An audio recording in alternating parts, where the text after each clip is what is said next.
Okay, hi, and welcome to today's Plumbers of Data Science episode, where we are advancing in the data engineering course or training, and where we're going to talk about today about the cloud versus on-premise and how to actually choose a cloud provider like AWS, Azure, and Google Cloud, for instance. And yeah, the second part with Google Cloud and the cloud providers, I like to bounce some ideas around. Okay, so what is going to happen here is actually what. If we look at the training I showed you in the last video, if you haven't checked out this video, check it out. It's also on the channel. The first two things are the introduction and the motivation for this training course. I actually haven't worked on that right now, so I haven't decided the exact things that we want to do. And I think I'm going to do this on the weekend. I would like to go into something that I was thinking about today, into tool selection and especially on cloud versus on-premise. And why would you do? When would you do a cloud deployment, or when would you do a on-premise deployment? Because it's you cannot say, okay, I want to go and always use the cloud or always go on-premise. This doesn't really make sense. And always go to the cloud and always use serverless technologies. That doesn't really make sense. So I have prepared for you a bit of an overview. Again, all this is going to go on my cookbook that is available on my Patreon, where you can support me in this endeavor. Patreon.com/plumbersofds, or just search there for Andreas Kretz. Okay, so let's get into it. I just bring myself here in front, because there's not really that much to show. I just made a few notes, and I don't want to spoil everything by by showing you all the notes. Yeah, so how's everybody doing? Friday. The weekend is ahead. Hope you had a interesting and busy week. Yeah. For cloud versus on-premise, I would first like to start with something where when would you go on-premise? On-premise is very traditional, and a lot of people saying, okay, but everybody's moving to the cloud, and on-premise is going down. I also have seen on LinkedIn one of my followers posted here. I can just show this to you just a second. The development of how the cloud, basically cloud versus on-premise. So on-premise constantly falling here, and then more or less 12, 13, 14, so it's a bit of an older thing. It was quite stable. And so I think these scenarios, this shows that there are reasons for going to the cloud or for going on-premise. So on-premise, I just put a list together, the things I think that make sense. First thing is privacy. So just a simple reason, what happens if you have data that you cannot, for privacy reasons, put into the cloud.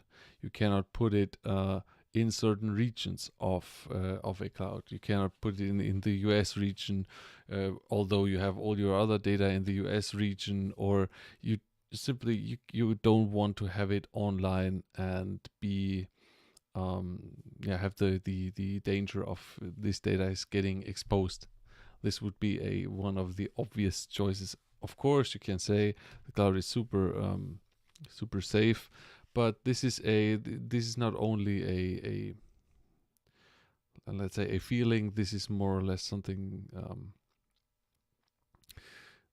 If the law requires it, and requires a special treatment for the data.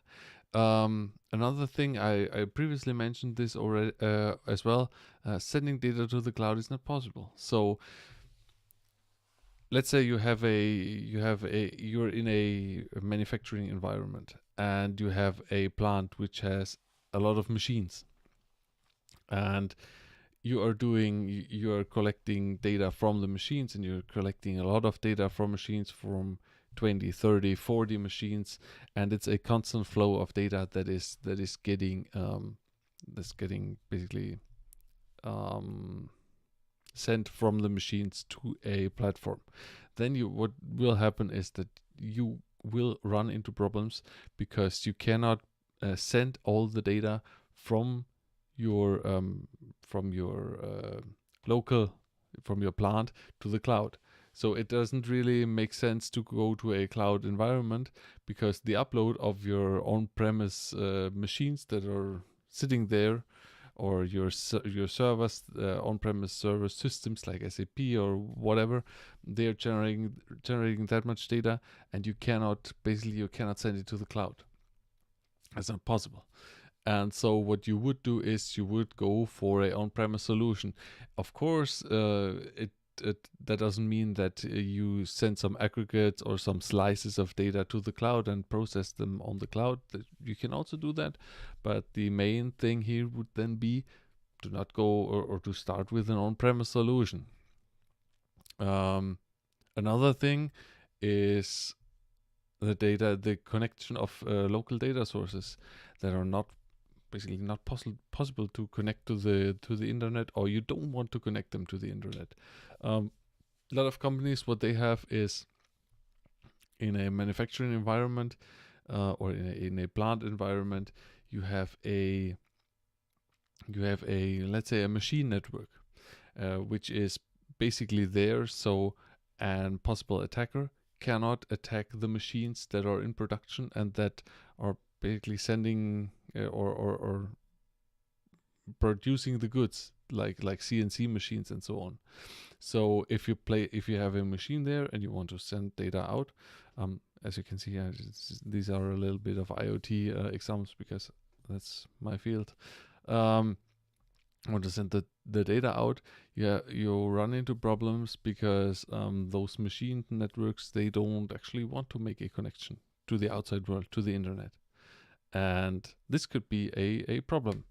Another thing that you maybe want is you want to have full control. You want to own the servers. You want to basically own the data. You want to know where is the data stored. You want to have access to the data, and basically you want to have really full control, and nobody else is going to work on the data, and it's safe and secured, because it's secured. It's a security thing. It's your job to make the securities. It's your network. Basically, you don't want to share this with anybody. Of course, the cloud is, I would say, is safe, and if your data is getting stolen on the cloud, this is mostly on you. It's not on the cloud. It's because you have configured stuff wrong. But if you just want to really make sure nobody gets the data, you could go on premise. Another thing, of course, is as I see it, is pricing. Pricing is a big issue if you want to go and get the data from AWS. Wow, this can be very, very interesting, because you have a lot of services, and the pricing is not that obvious or easy to calculate. The amount of services and it also depends on the load that you're running and the data that you're storing, the messages that you are sending through the system. So a calculation on the cloud gets very very hard, especially if you have to think in advance and make preparation in advance, and or if you have some load peaks and so on. It's not that easy, and it takes some time, and you have to do a lot of comparison. Which, on the other side, if you have a rough estimate and you're on premise and you get some service and your network is strong enough, doesn't matter. Boom, you know the costs. Super easy to calculate. No hidden costs. You know the servers, they're yours. Boom. So at scale, I would say an on-premise solution is quite good, and it makes sense. And that's a viable thing. I don't know if you guys have some other ideas where it makes sense to go on-premise. So, guys, what do you think? What would you say, or what have you seen where it makes sense to go on-premise that I have missed here? Because I'm coming from the IoT world. I'm not from, let's say, for instance, from the banking world or yeah.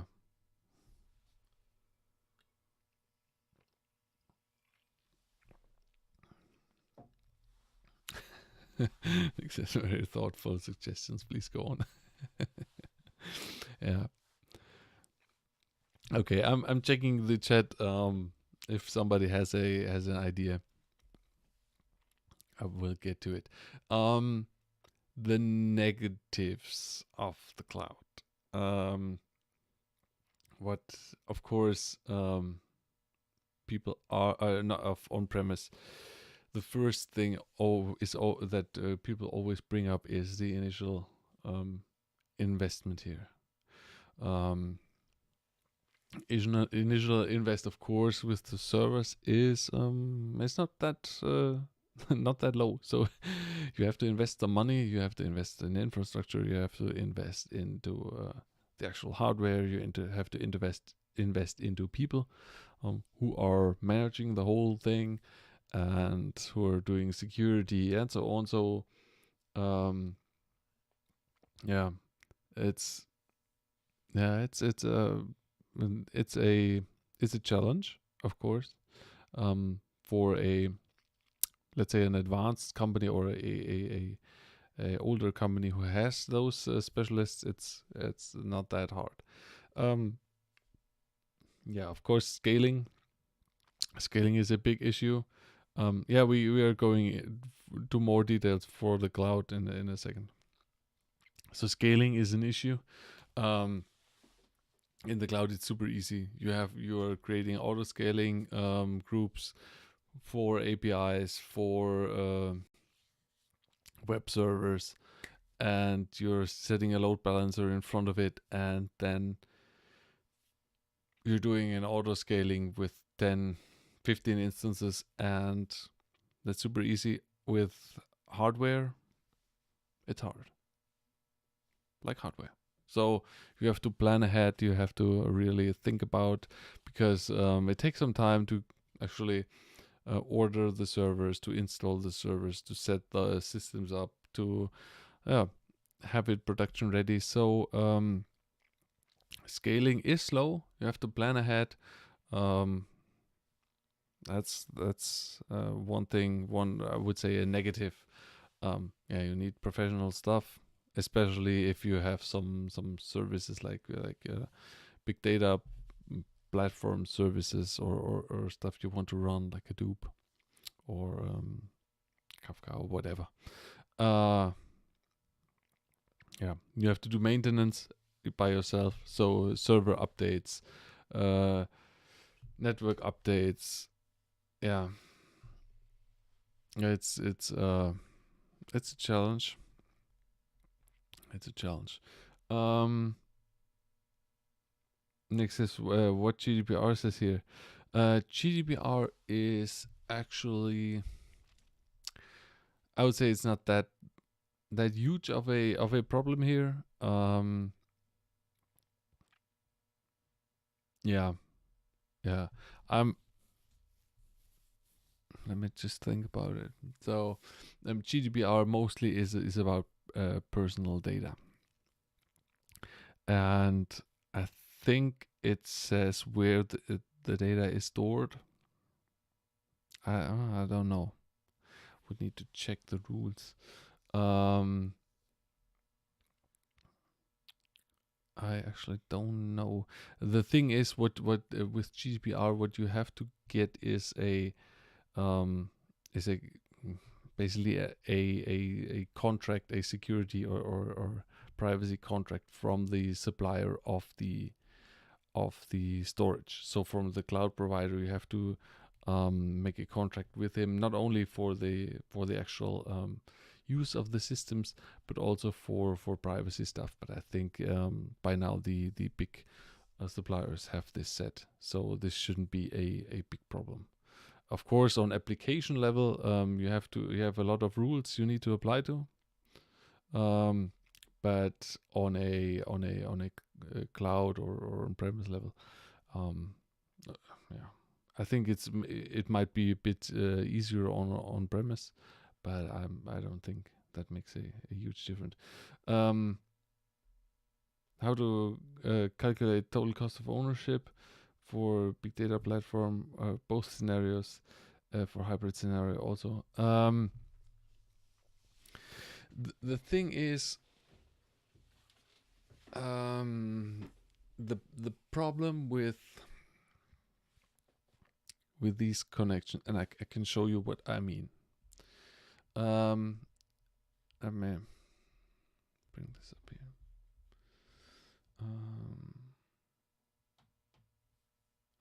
Just a second. I just want to make sure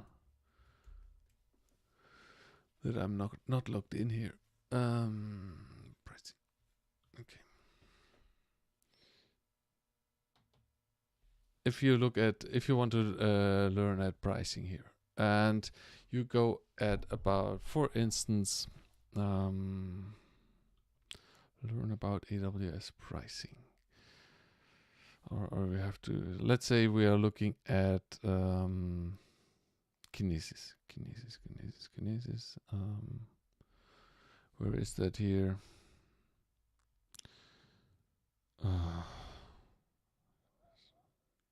Not compute.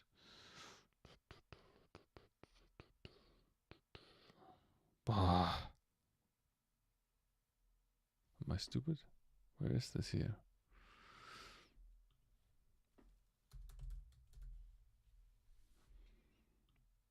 That was already the pricing options.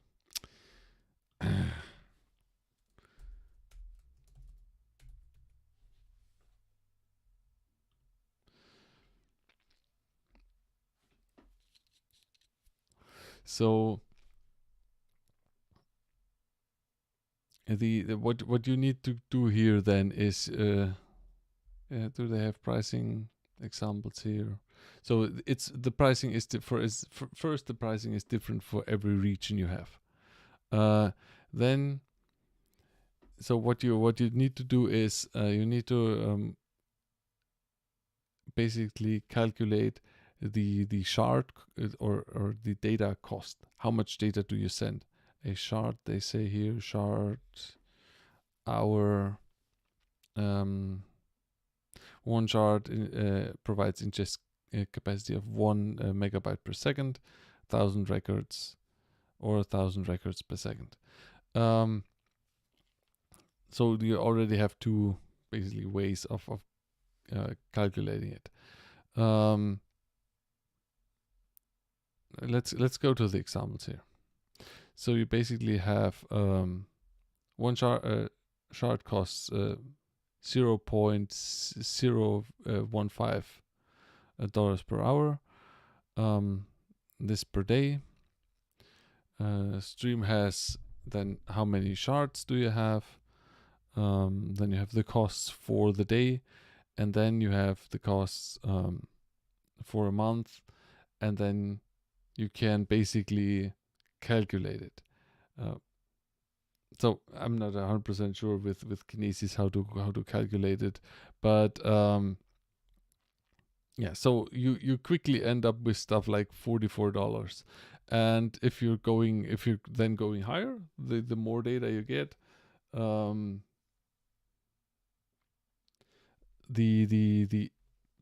more shards you have and the higher costs you have.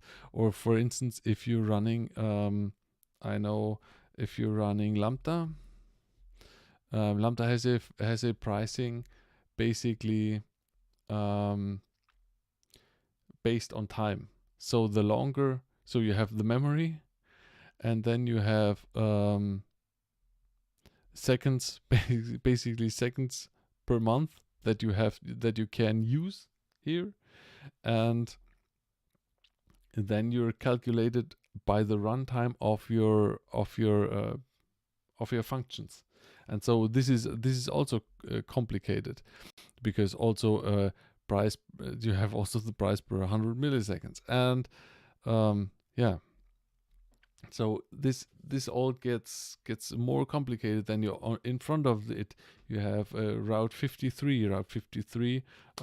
If you want to do some routing, that costs you, and so on and so on. So this stuff stacks up very, very fast, and is quite complicated to run, because once you're modifying the variables, you need to modify the variables on multiple stages or multiple services, and then it gets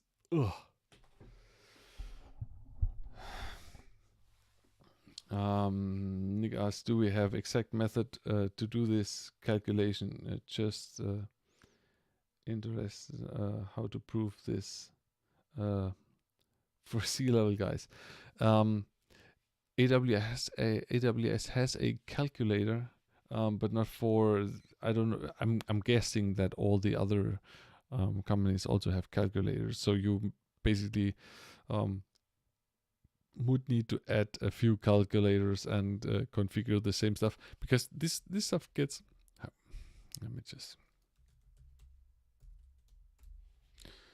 Okay, now, just a second. Let's do this in a new tab first. AWS calculator.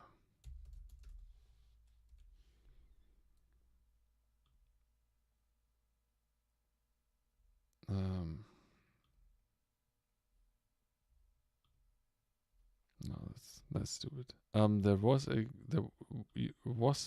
a calculator before. I think they have changed it. Oh no, here's it. So if you look at this stuff, and I don't want to go on 50 minutes about this, but just to get a feeling of how this stuff works, and let's say you just want to have a DynamoDB, the stuff you need to know to actually get a quote from that is, you have capacity provisioned on demand, index storage sizes. You need to know how much read request units, and you need to calculate this. And you have data transfer. How much gigabyte per month are you transferring in, transferring out? So the actual calculation that is not simple, and you can make you can go wrong here, and you can go wrong very, very fast, and make a wrong decision somewhere, and then you're ending up with absolutely false stuff. So yeah, the calculation on the cloud is while on a on-premise server, you get the servers, you calculate the amount of data it's flowing, and you calculate how much storage you need, how much CPU you're guessing, and then you get the things, and off you go, and you have the price is super simple.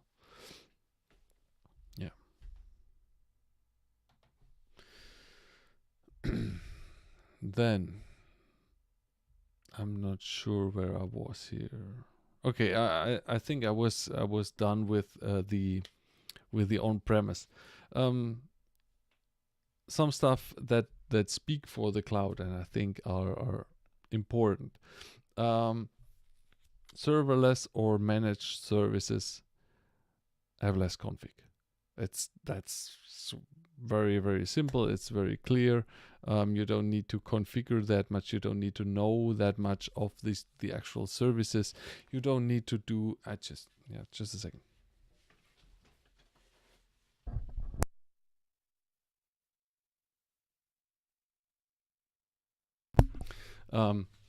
You don't need to. Where was I? Yeah, you don't need to know how to do performance tuning for the services or configuration and so on. So it's less it's easier. The other thing is the available services are very very good, and you have a lot of available services, and the updates for the services are coming in usually quite fast. And yeah, it's super easy to use, to configure, and there's a big variety. Another thing with if you're going to the cloud, these services have a service level agreement, an SLA. So you can have an SLA of 99.9999. I think AWS has 99.69s right now of SLA of availability. So this is something you don't have with your on-premise solution. This is a provider that is saying, okay, I'm ensuring you that I have this availability, which is awesome. Again, scaling speed, or the absolutely the scaling super fast, super good. I already mentioned it in the on-premise. If you compare it for initial invest, the cloud is super good. So you don't have to invest a lot with AWS or Azure or Google Cloud Platform. You have free tiers where you can just start. Although these free tiers are running out very, very fast if you're really trying to set up a minimum viable product.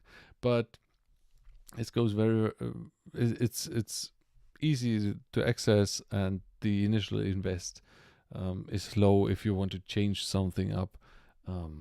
I think it's a good solution for me. It's the cloud would be the first solution to do some MVPs, because it's just you don't have initial invest, and it's that's a big thing. But although it gets expensive.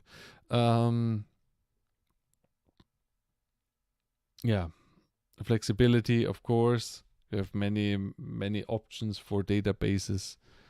For instance, if you look at SQL databases, on AWS they have, I think Oracle, they have their own database. You can get a MS database, a MySQL database. So you can just basically use what you want, and it's easy to configure. Yeah. That would be already the pros. So if you have more pros, please. Yeah, Jerome, thanks for the link to the Microsoft calculator. Yeah, that's although this link might be in France. Yeah, a few negatives just from the top of my head that I found today, or thought about today. You have a vendor login. That is a big thing that is also speaking for on-premise. You have a vendor login on the cloud. Once you're on AWS, and once you are, for instance, on DynamoDB, and you're on Kinesis, and you're using Lambda functions, it's hard to take the step and go somewhere else. it's hard to just build the same thing that you've built on Azure on AWS, because the if you're, for instance, doing identity management on Azure, it's not that easy to just port it to AWS or the other way around. So that is a big problem, and yeah, you have to keep this in mind. Pricing often hard to calculate. I think we already figured that out. Yeah, different vendors have different tools or different how do you say it, maturity of the tools. It's sometimes hard to find out. I've heard, for instance, with Microsoft says, yeah, if AWS has a new tool or a new a new service in X amount of weeks, we are going to have that service as well. And that can't really be true, but yeah, it's not that easy to find out if the solution is has the same the same, how is that called in English? I don't know. Let's just say the same maturity on all the platforms. Then you can have basically the same stuff like Kafka.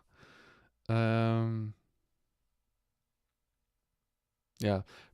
Another thing is perceived security arguments, and I think this is more of a thing here in Germany, maybe in the EU.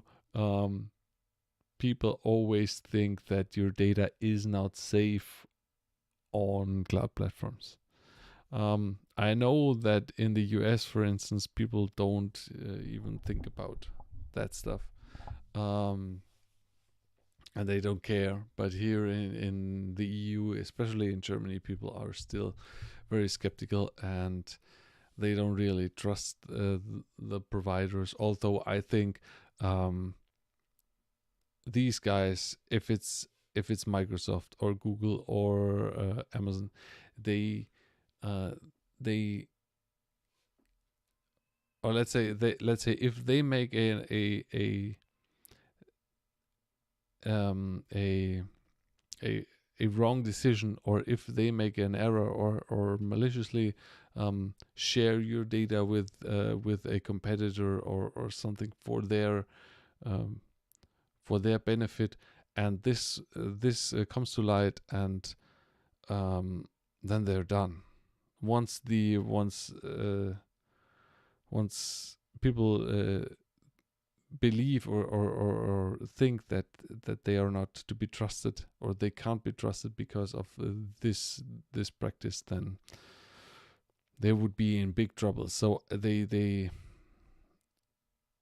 it's their business model to sell these services to people, so they need to do everything possible to make sure your data is safe. So that's why I would say it's perceived security. Yeah. Chloe said, I want to move to Germany. I'm a programmer. Yeah, then where's the problem? Yeah. I'm thinking. I know that, for instance, in Russia, Nick says Russian companies don't want to use clouds mostly. I know, for instance, in Russia and also in the US and in some other countries, for instance, China, you're in need, or it is law that the data is getting stored in China or in Russia as well. So, yeah, this is always a bit of a problem. Like if you're want to get data from the guys in China, you have to store it as well on Chinese servers and then send it further. So yeah, and I think in the US as well, you have to save a copy somewhere in the US.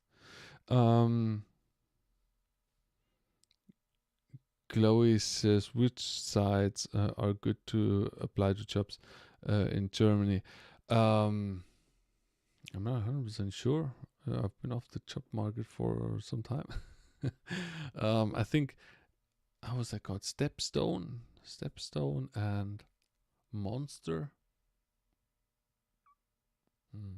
I would, if you want to go for bigger companies, I would look into the local job markets on the side of the company. For instance, if you want to get into Bosch, I know that we at Bosch we have a job market, and so where all the external positions or open for external employment positions are there, so you can apply to it. Um, One thing that is in Germany always a bit of a problem is that it's good if you or it's preferred if you learn the language or if you know the language. It's not for a especially in bigger companies like Bosch. Um, it's not that a bit of a problem, or it's not that a problem because mostly everybody speaks English and people can understand it. Um, the thing though is of the or what happens in Germany a lot, and especially if you have German guys there or local guys, is that they are going to start and talk in German. That's normal, and when they talk to you, it's this mostly is, or I think this will not be a problem. So you can understand and speak with them. But if they talk to each other, they are going to talk in German. And if you don't know German, or if you can't speak German or understand German, you will have a problem, because the team bonding is not only um,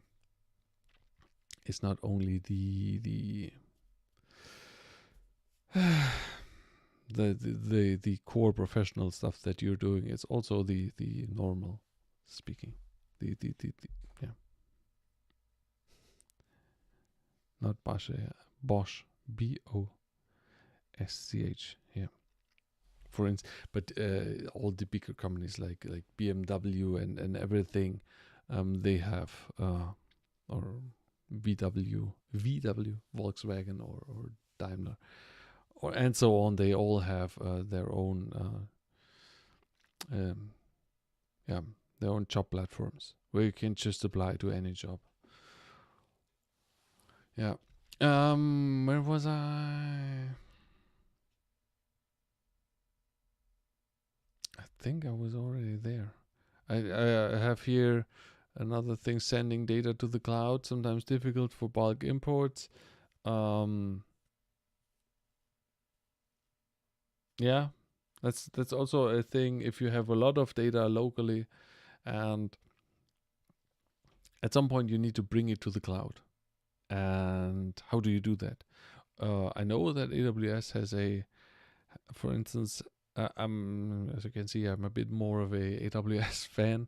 Um, I know AWS has a service where they send you more or less a box. I think how was that called? Snowball or something. Just let me just check. Snowball. Um,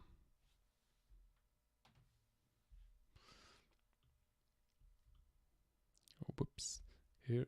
So this is the small version, the Snowball, where where you receive a. Is there another picture here? Here's how it works. So what you get, they have these containers with a lot of with petabytes you can store, petabyte scale, and you can just they send it to you. You you put your data on it. It gets encrypted, and then they send it basically back to AWS, and then it gets put into S3. So this is a nice way. They also have a bigger thing. How is that called? Oh, hi, Dragonfly. Um, yeah, we're through the first part, the biggest part. We're already mostly through the comparison of on cloud versus on or cloud versus on premise. And just talking the last point of the problem that I see with the cloud is if you have already have a lot of data locally, and you want to put it online, you somehow have to transfer it onto the cloud. And if you have even if you're a bigger company and you have a larger line or more throughput, um, it doesn't make sense to upload all your data to the cloud through the internet. So one thing that you can do is you can have that snowball, for instance, from Amazon, where you have a container. There is even a bigger one. Let me just. There was also a bigger one. How was that called?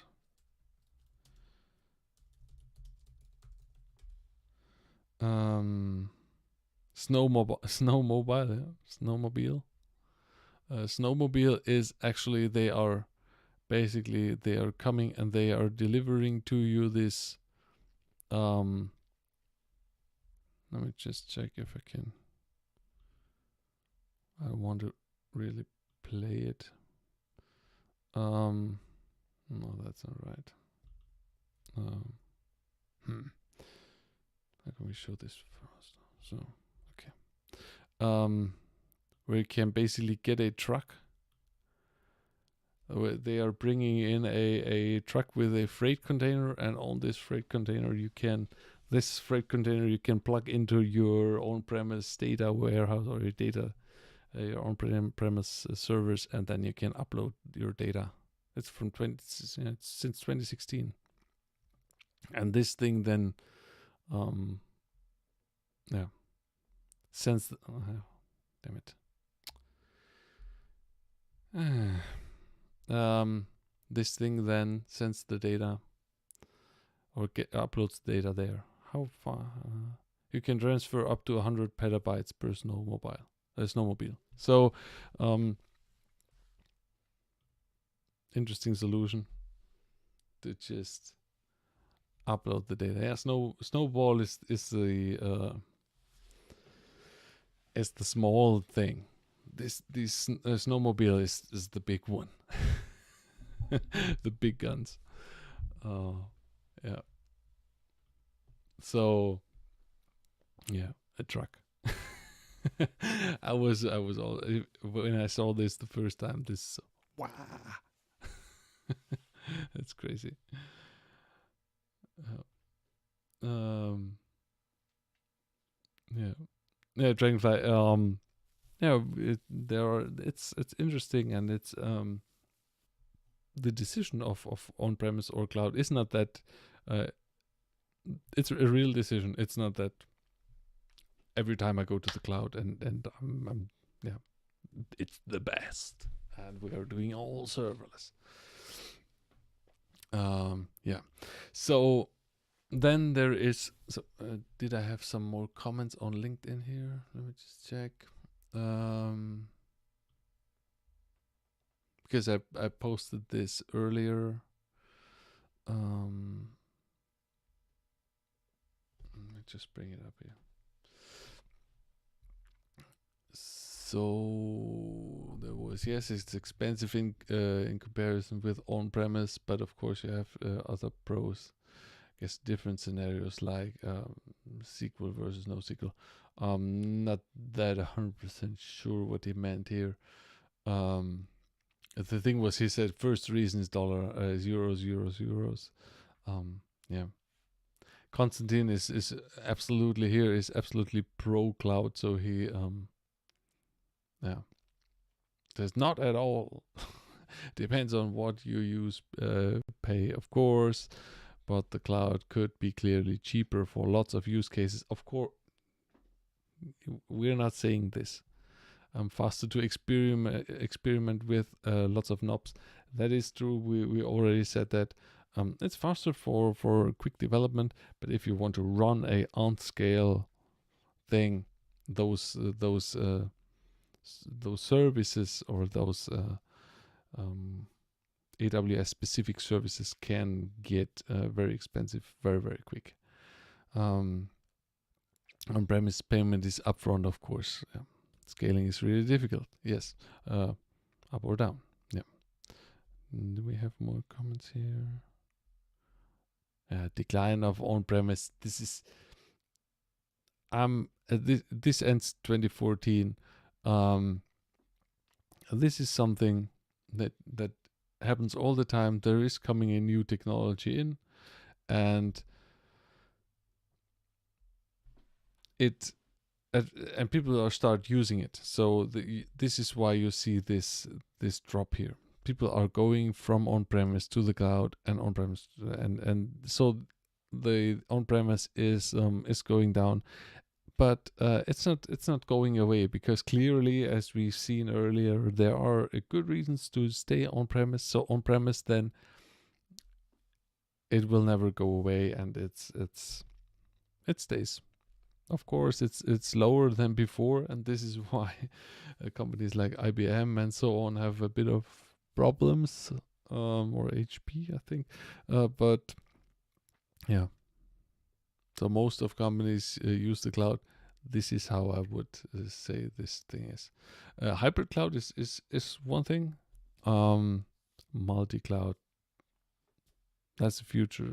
I don't know that you use multiple cloud services.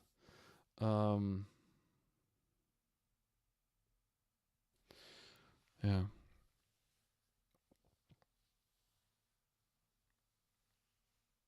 Yeah.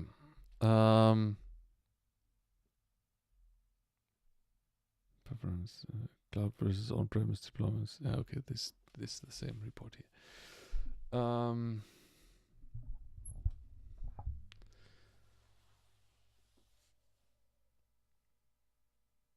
There are a few comments. Larry Ellison is biting his fingers now. Now he will never catch up with AWS.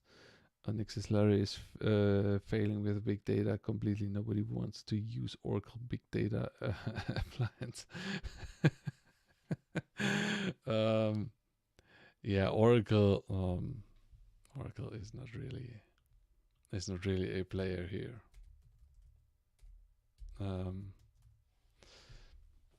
don't know. Yeah. It's, I mean, the from a database point of view, Oracle has, I mean, it's tried, and it's a, this is common technology, but from the cloud perspective, it's the same. I would say Oracle is the same like IBM. They're not the big players here, and I know that Oracle is getting or wants to get into the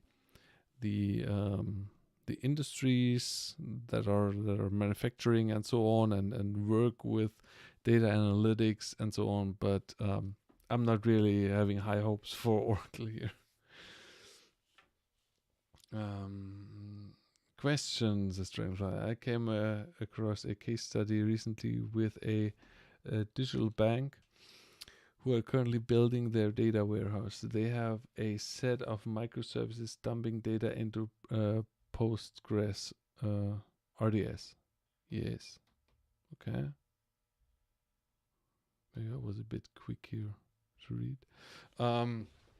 Let's wait on this, how he moves on. Yeah. So another thing that I want to bring up here is a thought that I have posted today, also on my LinkedIn, that it has to do with this whole cloud versus on-premise and so on. Is the thing I just want to bring up the post here is AWS, Azure, or Google Cloud. Does that even matter?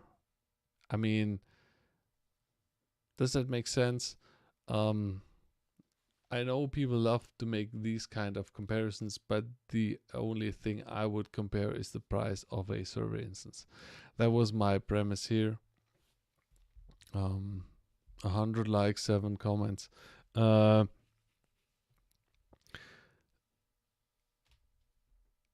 We have seen that, and we have talked about that. It's basically the. Now let's do it the other way. So as we have seen right now, there is a potential use for the cloud, and there are these 3 big players for the cloud: AWS, Azure, and Google Cloud, and they have a lot of services. And it's hard to actually compare them one to one. It's a lot of work, and then the pricing is always different, and the calculation is different because you need to stack all your services that you're using them together. And does that even make sense? And I'm not sure if that even makes sense, because when you look at the case studies we have done before, basically all the companies that we have looked at, I know we've only looked at 10 of the bigger companies. We're going to do more, but if you look at them, they never use in production the serverless technologies. They always go for a deployment, something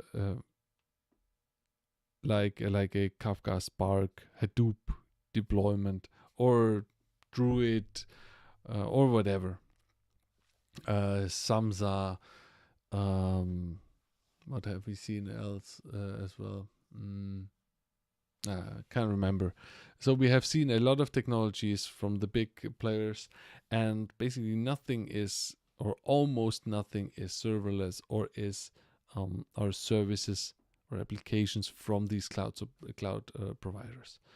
And what they're doing is they're getting ECU instances, and they are installing their platforms or their services on these instances, which makes it easier to calculate everything, and it makes it easier to do a comparison. So I would suggest, in my opinion, to go to just do a comparison of the instances, instance types, instances, and then install something like Hortonworks or something, and run with it. Yeah. Okay, let's get back to this a second. I see the chat running here. I want to get back on Dragonfly's question with the bank. So this is sharded and all the Postgres relational database. They take daily backups. Currently, not a lot of data. And while chatting with them, they started trashing tools like Spark and Hadoop, as well as Redshift. Mind you, these guys are CTOs saying this. And I had to argue based on why these tools were needed in a big data world around, argued that they could not do everything on Postgres RDS. Okay. So what does Nick asked then? So what does a CTO want to use instead? And they said he argued that he couldn't, that he could stick with Postgres RDS and just keep scaling on it and take backups. I mean, the thing is,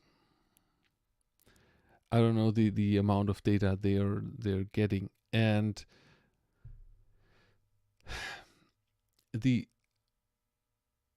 we would need some variables around that. So basically, how much data are they getting?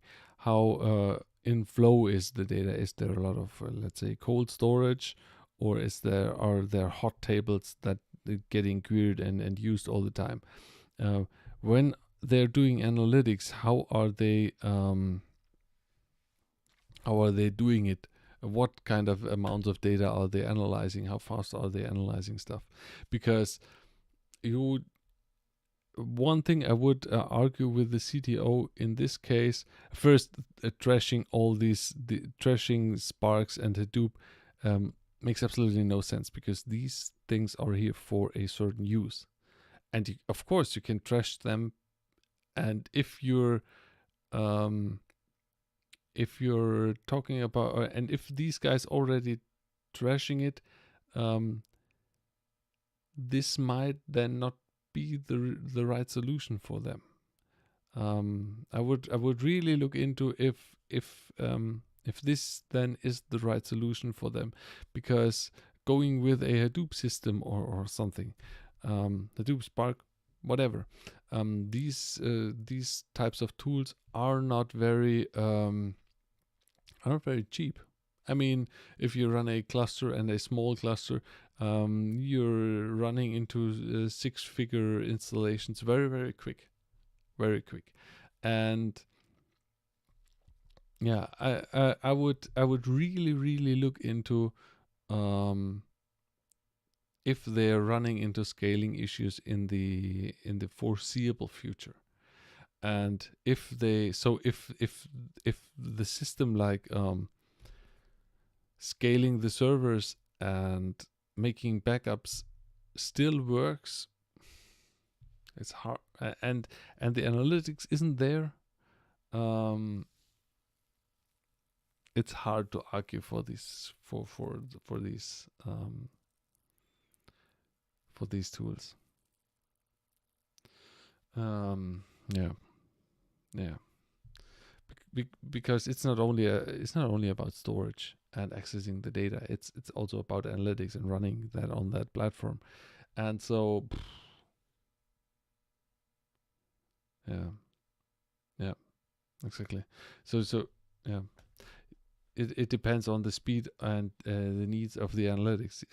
You can have a huge database and shard that, and if your analytics only takes that amount of data and a minimum of data and or data is in flow, it's hard to argue. Somehow, is that computer not plugged in? Oh, I need to change just a second.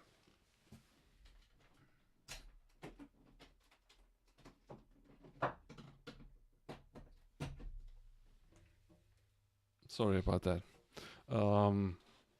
I some time ago I changed my setup here, and I'm right now the Mac is only for the work and for showing you stuff, and I have another laptop here that is doing all the streaming. So I have a dedicated streaming setup with storage and so on, and I just noticed that it was running on battery, so and only had 10% left. So Dragonfly, okay, he says yes, that's what I said. I'm guessing that this might not be the right solution for them, and they need to look at if they're running into problems in the foreseeable future. Would that be a conclusion, Dragonfly, that you have? Is that the conclusion that you have said to them, or? Yeah, because I have the feeling that these guys, if they are trashing these systems, this camera is driving me crazy. Do you notice that the camera is getting in and out of focus? Man, it's annoying. Okay, fixed it.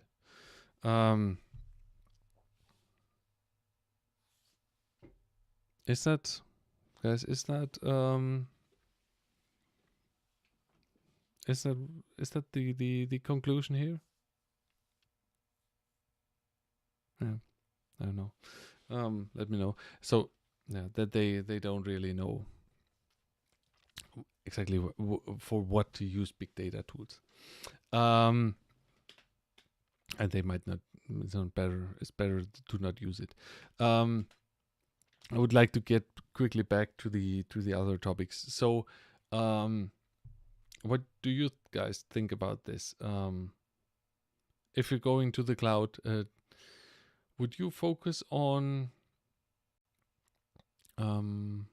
serverless technologies or on services from AWS like DynamoDB and so on, which is basically servers? But or would you start comparing the EC2 instance prices, and just say, okay, the computation or the servers cost me here this and here this and here this, and then I'm installing the same stuff on it, and I'm running with it, and it's super easy to calculate, and I don't have a vendor lock in the way that I'm locked in at AWS, and I can, if everything goes bad, I can move from Azure to Google Cloud by just setting up a few new instances and installing my Hortonworks deployment and just run with it. I think this would be, this might be a good solution in my mind here. Because we have seen a lot of big companies, and they're not setting, or they're doing more or less basically this. I don't know. Yeah, the total cost of ownership, and it's if you're just saying, okay, I have the comparison between a on-premise solution, or I have the comparison between 3 or 4 cloud solutions, where I'm setting up the same systems as I would within a on-premise, but I'm just calculating the EC2 costs, for instance, the instance costs and some overheads, of course, but a very, very easy calculation, I think, and it totally makes sense in my mind. The thing is, this stuff doesn't really prevent you or disable you that you could start with some serverless and then in the end move somewhere with where you just get the instances. I don't know. I know this is just an idea. Next decision is not so obvious. Maybe some platform as a service, software as a service, is a good decision also. Maybe it's a mixture of I don't know. I think it's a easy comparison. And the good thing is this obvious problem that you don't have a lock-in. I don't know. I would start with this, and I haven't done this myself, but this comparison between 3 platforms, just looking at the EC2 costs. Yeah, exactly. That is what a lot of people are doing. They are basically installing, and we have seen this on our case studies as well. People are using AWS or Google Cloud or Azure. I think, they are using it as a infrastructure as a service module, where they are getting basically the servers, and then they're installing something like Cloudera of it, which is more or less than platform as a service. Cloudera is then providing the platform as a service model functions, and then they're building their applications on top of it, and basically doing then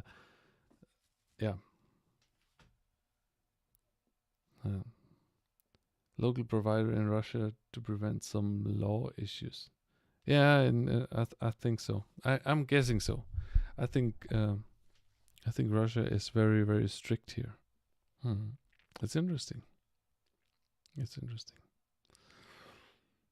It's also with the EU is also not that easy. I know that there are some laws as a EU company. they make it hard for you to actually store your data on US servers. Because what they don't want is that you transfer data out of the EU regions into some US regions or whatever regions. There are laws, and you have to abide to some laws and some regulations, and you have to. I think you also have to do some reporting to actually be able to send the data out and store it. This is why, for instance, AWS has now has a lot of EU regions. I think they have. What regions do they have? They have Frankfurt. They have Ireland.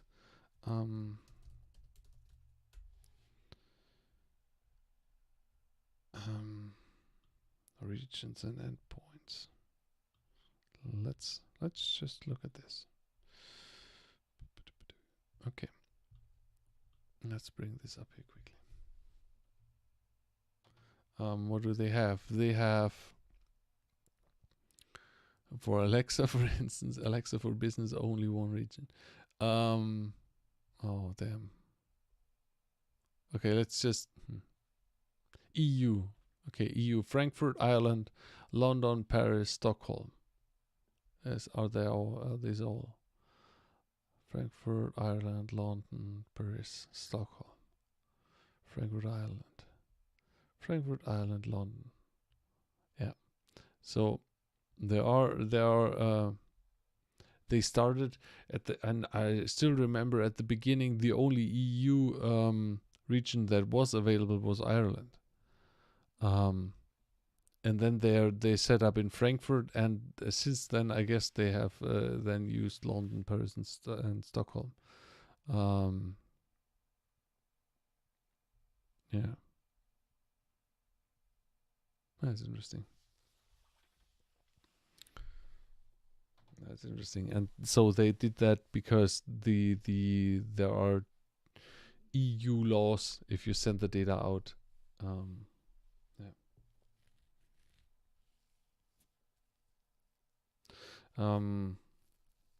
Nick says, so infrastructure as a service provider in EU is also a good solution in that case. Yeah, that's why they have that's why these cloud providers have these regions in the EU, because the EU doesn't want to send the data out to the US or whatever outside of the EU, because then you have to do some processing.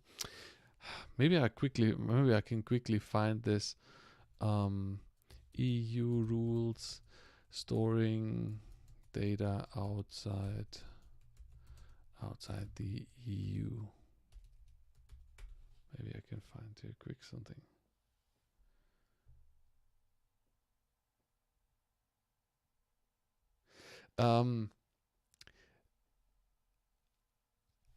Just a second. Let me just bring this up. EU data transfers outside the EU, European Commission. Rules of the protection of personal data in the EU. Yeah, here comes the European Commission.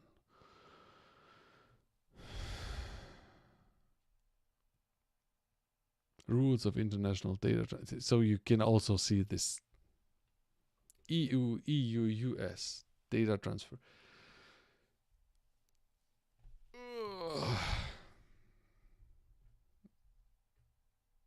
Law enforcement cooperation, privacy shield, reports of. As you can see, this stuff gets out of hand very, very quickly. Nick had a comment here. But region of AWS doesn't mean that they have to think about EU rights. The company registered in the US. This is just a legal issue. And I think they have to abide to EU rules here. Still, if they are a US company, the rule basically says that the data, independent of the provider, needs to be stored within the EU. So the regions, for instance, Frankfurt, they have the data center in Frankfurt, and the data gets then stored in Frankfurt. And so this is why they why then this is easier to set up and to do. Let me just quickly add to this. Yeah, there are this privacy stuff. This is driving me crazy. I'm not sure if AWS is. Yeah, I think all these companies are coming or are registered from Ireland here, because the EU has the Ireland was a tax haven compared to all the other countries. So, for instance, and I know from Apple was or still is a Ireland, or they're filing their reports, their tax reports in Ireland. Yeah. Okay. Yeah, that's it. I don't have any more talking points for today. If you have something more or some more ideas, quickly add it in the chat. Hit the like button. I haven't mentioned this. Hit the like button. And if you're not a subscriber of the channel, subscribe to the channel. And because if you hit the like button, this thing gets then shown to more people on YouTube. It's crazy. Sometimes YouTube is recommending my stuff, and then I get a lot of views. The one before when I basically started this training, I got. Let me just check this. I got a ton of views because LinkedIn, because YouTube shared it. And yeah, that starting my data engineering online course right now has 874 views. That's from Monday, and then the next one on Wednesday we did has 300. So sometimes this thing gets shared and not, and I think it's the how much people are hitting like. I don't know.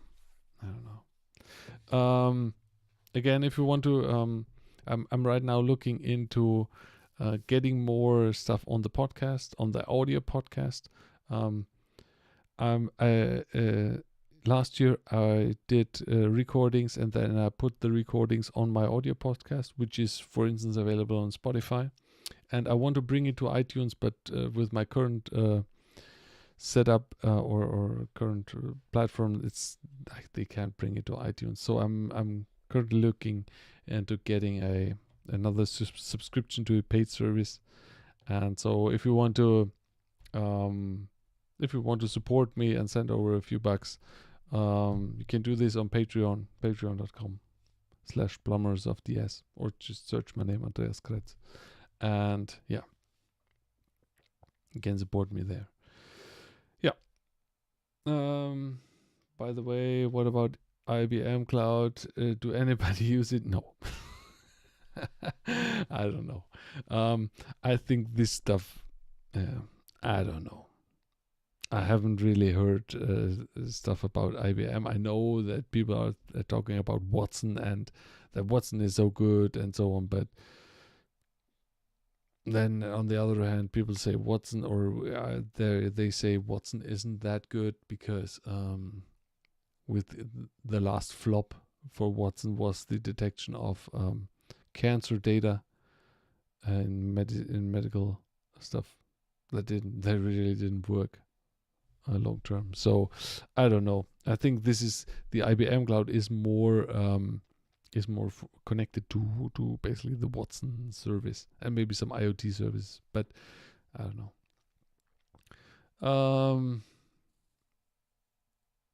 Yeah, Dragonfly says it's either Ireland or Luxembourg. Yeah, the two tax havens. Okay, guys. I'm back on Monday. We're on Monday. We're going to continue with the online course, and I think until Monday I'm having down the actual topics that we want to analyze, or the goals of what we want to do with the Twitter data. So I think we're going to talk about this on Monday, and maybe some other topics that are coming up. So if you have some suggestions, I'm still open for suggestions of what we want to do in this course. 2 for batch processing, 2 for stream processing would be optimal. Yeah. Okay. That's it. Then let's chat on Monday. Have a great weekend and a great start of the week then next week. Okay. Bye-bye. Was really fun, by the way. This one was a good one. And I only had some minor issues here. It's always interesting. Okay, guys. See you on Monday.